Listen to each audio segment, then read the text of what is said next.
बताओ। मैं तो मानती हूँ एक ही है, एक में ही सबका वास है। हाँ लेकिन जैसे भगवान का मंदिर आए अपन गए तो उनको हाथ तो जोड़ना चाहिए ना, हाँ, सम्मान देना हाथ भी चाहिए। जोड़ना चाहिए और उनके द्वार पे जाके प्रणाम भी करना चाहिए, तो क्या बुराई है। तो हमारे वहाँ कोई भी नहीं मानता है, बोले नहीं अगर अपन दूसरे भगवान को मानेंगे तो फिर अपने को मोक्ष नहीं मिलता है, बोले अनन्य भक्त होना चाहिए बोले भगवान के। हाँ देखो, इष्ट के प्रति तो अनन्यता हो। जैसे पत्नी सबकी सेवा करती है, सास की, ससुर की, सबके बर्तन कपड़े सबका काम करती है, जेठानी देवरानी देवर जेठ सबकी सुन लेती है, सबकी सेवा कर देती है, पर समर्पण केवल पति में करती है। सेवा सबकी करती, समर्पण पति में। उसी प्रकार आप सारे देवी देवताओं का सम्मान करो, सबकी सेवा पूजा करो, पर समर्पण अपने इष्ट में ही रखा करो। तो मंदिर जाए तो हाथ जैसे बिल्कुल, हाथ भी जोड़ो। शंकर जी के मंदिर जाओ तो कहो, हे शंकर जी, हमारे इष्ट के चरणों में हमारा प्रेम बढ़े। गणेश जी के मंदिर जाओ तो हे गणेश जी, हमारे इष्ट के चरणों में हमारा प्रेम बढ़े, भक्ति दीजिए। हे हनुमान जी, जैसे आप भगवान के भक्त हैं, हमें भी अपनी तरह भक्ति का वरदान दीजिए। कहीं भी जाओ तो अपने इष्ट के चरणों में प्रेम मांगो, हो गया। बाकी जो लोग नहीं करते हैं तो करना चाहिए कि नहीं? करना चाहिए, सबका सम्मान, सेवा सबकी, समर्पण इष्ट में, पति में। धन्यवाद गुरु जी। दो। जय श्री कृष्ण गुरुदेव, आपके चरणों में कोटि कोटि नमन। गुरुवर, मेरा प्रश्न यही है कि मैं तो पूजा तो बहुत करती हूँ जैसे, हाँ लेकिन है ना, मतलब ध्यान उस समय बस कहीं ना कहीं दूसरी जगह जाता है, और माला करते समय भी ध्यान उसमें नहीं लगता और हमेशा बस इधर उधर होता है। कोई बात नहीं, ध्यान को जाने दो, जहां जाए मन, जहां जाना चाहे जाने दो, आप मत जाओ, आप बैठे ध्यान भगवान की करो। तो सब तरह की पूजा करते हैं, लेकिन बस उस समय पूरा कोई उसी बात समय नहीं। ध्यान इधर उधर होता है। नहीं शुरू में अभ्यास धीरे धीरे करने में अच्छा होगा।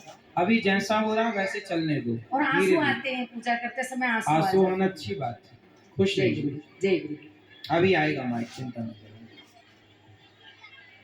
चरण स्पर्श गुरु जी, हाँ राधे मैया। राधे।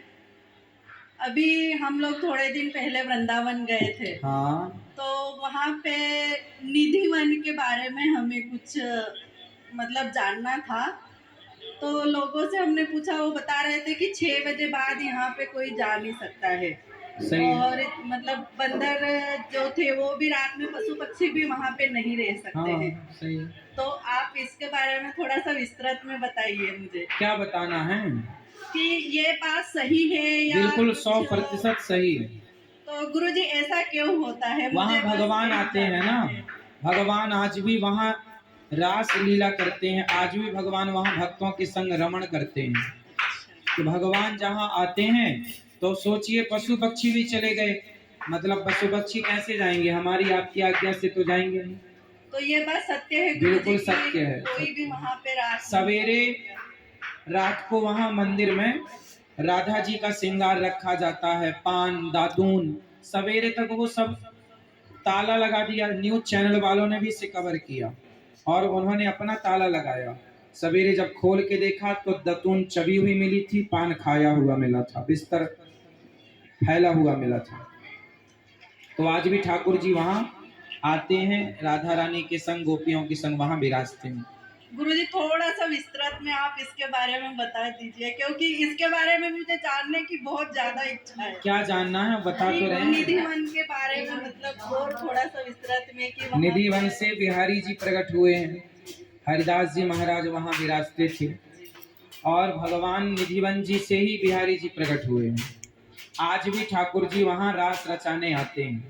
राधा जी का मंदिर है वहाँ छोटा सा, वहाँ आकर बड़े बड़े चैनलों ने भी देखना चाहा, सबको प्रमाण मिला कि सवेरे वहाँ दातून की हुई और पान चबाया हुआ ठाकुर जी का मिलता है।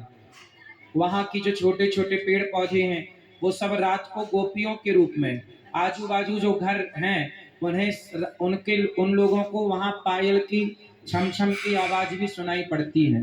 वहाँ एक अलग अनुभूति है। वहाँ ठाकुर जी का वो जो परिसर है वो भगवान की दिव्य लीला होती है वहाँ पर, उसे हम और आप इन आंखों से देख नहीं पाते।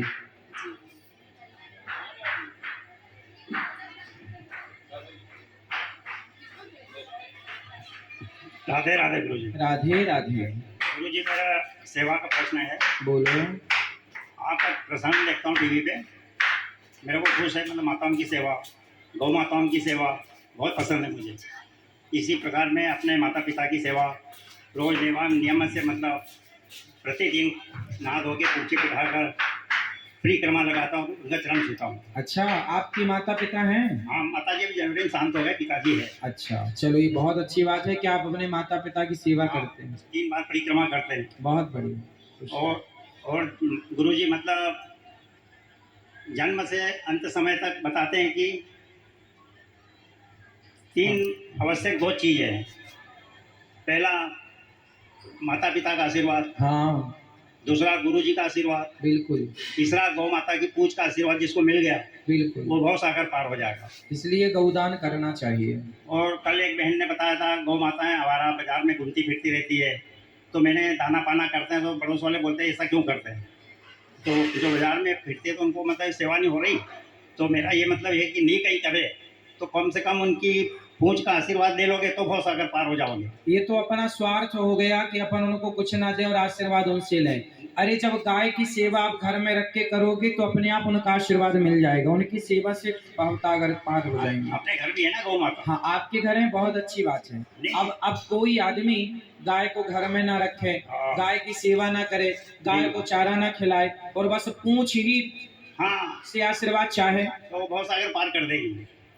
नहीं, हम पहले गाय की सेवा करें। नहीं, जो गाय की सेवा करेंगे, देखो जब आप हमें भूखे को भोजन कराओगे और प्यासे को पानी पिलाओगे तो वो आपका भोजन पानी खाके ना चाह कर अपने आप आपको आशीर्वाद दे ही देगा। ऐसे गाय जब हम उसे सेवा करेंगे तो अपने आप उनके आशीर्वाद से हम पार लग जाएंगे। नहीं, मेरा मतलब जो बाजार में घूम रहे कोई ध्यान नहीं देता, तो इसका मतलब कि कोई भी निकले उसका पूछ का भी आशीर्वाद कभी ले लें। हाँ, आशीर्वाद तो गाय का दर्शन भी पर्याप्त है, पूछ का सब लो, लेकिन फिर भी गाय को घर में रखो, आवारा ना घूमे, आप लोगों की जिम्मेदारी है।